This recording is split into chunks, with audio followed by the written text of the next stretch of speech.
Salam sejahtera bagi kita semua. Yang saya hormati Ibu Rebecca selaku guru ekonomi, serta yang saya cintai seluruh masyarakat Indonesia.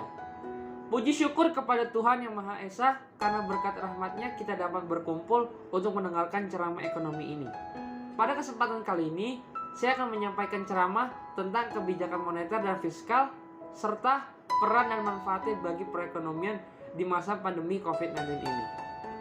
Hampir 9 bulan lamanya, Indonesia bergulat mengatasi pandemi COVID-19. Tak hanya berdampak pada sisi kesehatan, pandemi COVID-19 juga membuat kegiatan ekonomi nasional melambat, pendapatan masyarakat berkurang, pengangguran bertambah, angka kemiskinan meningkat, dan derajat kesejahteraan secara luas menurun. Dalam menghadapi pandemi COVID-19 ini, pemerintah Indonesia telah mengambil beberapa kebijakan yang komprehensif di bidang fiskal maupun moneter untuk mengurangi dampak negatif dari COVID-19 tersebut. Dampak ekonomi yang ditimbulkan oleh COVID-19 bisa lebih besar dari dampak kesehatan, dan pertumbuhan ekonomi akan melambat. Pertama, di bidang fiskal, pemerintah telah membuat kebijakan refocusing kegiatan dan realokasi anggaran.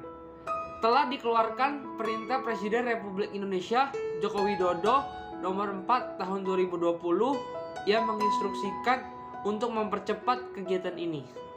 Kegiatan perekonomian masyarakat yang menurun ini membuat adanya alokasi dana APBN sebesar 62,3 triliun rupiah.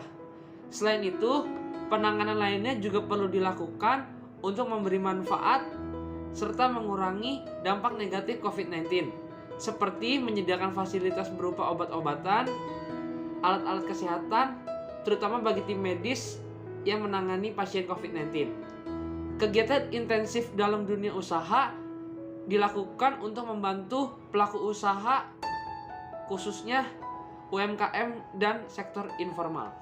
Kedua, di bidang moneter, kebijakan moneter yang dilakukan pemerintah harus sesuai dengan kebijakan fiskal dalam mengurangi dampak COVID-19 terhadap perekonomian nasional. Oleh sebab itu, otoritas moneter harus dapat menjaga nilai tukar rupiah, mengendalikan inflasi, dan memberikan stimulus moneter untuk dunia usaha.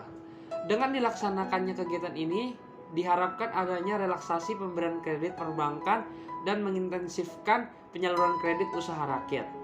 Bank Indonesia lebih menekankan pada penguatan sinergi ekspansi moneter dengan akselerasi stimulus fiskal pemerintah.